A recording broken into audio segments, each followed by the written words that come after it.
Baik, kita lanjutkan untuk pengantar mata kuliah biologi umum di pertemuan ini. Kalian tadi sudah menyaksikan video tentang perkembangan biologi ya, dari mulai zaman Aristoteles, ya, mereka berilmiah-ilmiah dengan keterbatasan pada saat itu, sampai ke yang terbaru. Nah, apa sih biologi itu? Mungkin kalian sudah banyak yang tahu, tapi kadang-kadang tidak bisa mendefinisikan apa pengertian biologi. Ilmu yang mempelajari tentang makhluk hidup, bagaimana interaksinya satu sama lain, dan bagaimana interaksinya dengan lingkungan. Kurang lebih seperti itu. Karakteristik ilmu biologi sendiri ini ditentukan oleh objek yang dipelajarinya dan permasalahan yang dikajinya. Objek yang dikajinya adalah makhluk hidup. Dan makhluk hidup ini memiliki karakteristik tersendiri jika dibandingkan dengan objek lain. Karakteristik inilah yang nanti dipelajari dan akan muncul masalah-masalah yang harus dipecahkan. Kita lihat satu persatu karakteristik makhluk hidup, mungkin kalian juga sudah tahu. Yang pertama, makhluk hidup ini terdiri atas minimal satu sel atau banyak sel. Untuk yang uniseluler mungkin terdiri atas satu sel. Jadi setiap makhluk hidup terdiri atas satu sel, kecuali virus yang aseluler. Kemudian setiap sel dilindungi oleh membran yang memisahkan dari lingkungannya. Jadi batasan dari sel itu adalah sitoplasma yang dibatasi oleh membran. Kemudian yang kedua, mengalami pertumbuhan dan perkembangan. Ini contohnya ya, ada yang tumbuh dan berkembang, kemudian melakukan proses metabolisme untuk memenuhi kebutuhannya, baik itu dalam reaksi penyusunan dan penguraian senyawa, ya, ataupun penggunaan dan pengolahan energi agar tubuhnya selalu homeostasis.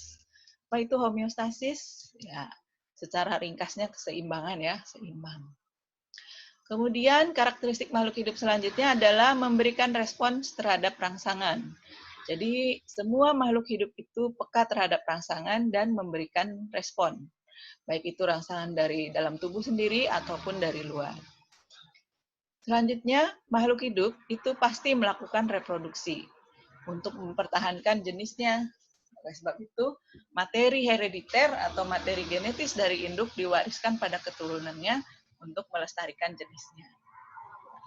Kemudian, makhluk hidup juga mampu beradaptasi dengan lingkungannya.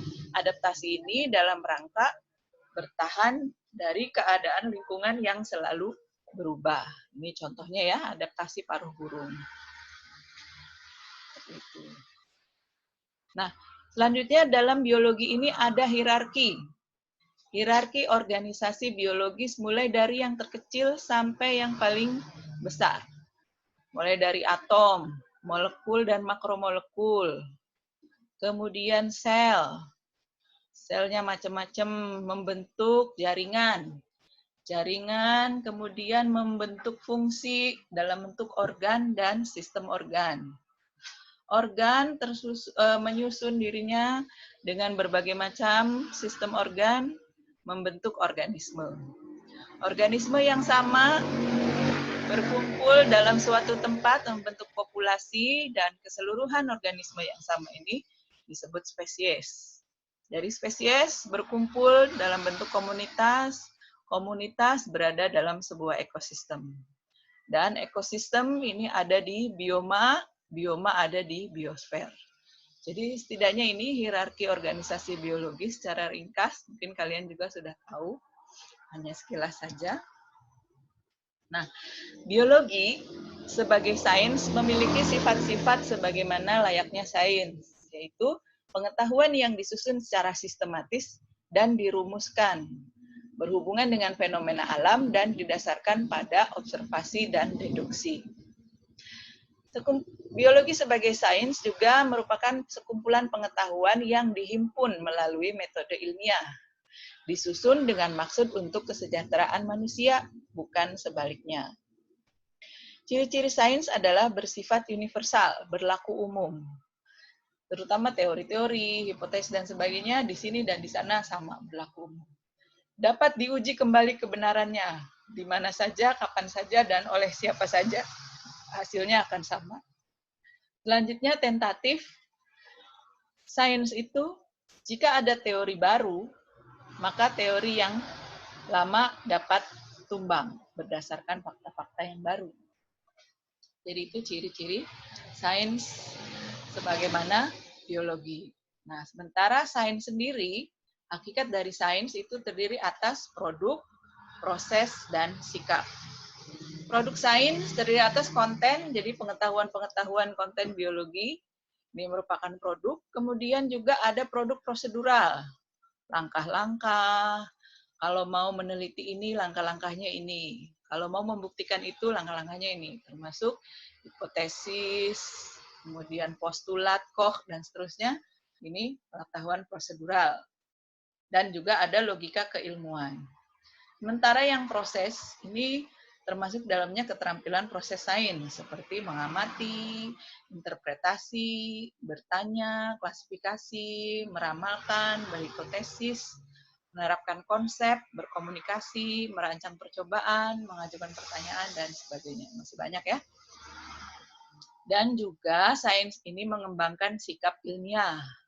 Ini diantara yang sedikit sikap ilmiah ya, ada jujur, saya ingin tahu, objektif, ilmiah, rasional, dan banyak yang lainnya. Nah, selanjutnya ruang lingkup biologi ini mencakup cabang-cabang ilmu biologi yang banyak sekali. Ini ada sebagian yang disebutkan anatomi ya, cabang ilmu biologi yang mempelajari struktur dalam organisme, morfologi yang mempelajari struktur luar, taksonomi yang mempelajari klasifikasi, dan fisiologi yang mempelajari kefaalan atau proses yang ada dalam tubuh organisme. Cabang-cabang ilmu biologi lain nanti kita bahas ya, pengertiannya masing-masing, sitologi, ekologi, parasitologi, genetika, mikrobiologi, ornitologi, fikologi, entomologi, etologi, imunologi, mikologi, urologi, virologi, toksikologi, malakologi, hematologi, botani, zoologi, farmasi, evolusi, dan masih ada lagi. Nanti kita cari mana yang belum masuk ke sini ya. Demikian untuk kuliah hari ini. Kita lanjutkan dengan diskusi dan sampai jumpa pada pertemuan berikutnya. Assalamualaikum warahmatullahi wabarakatuh.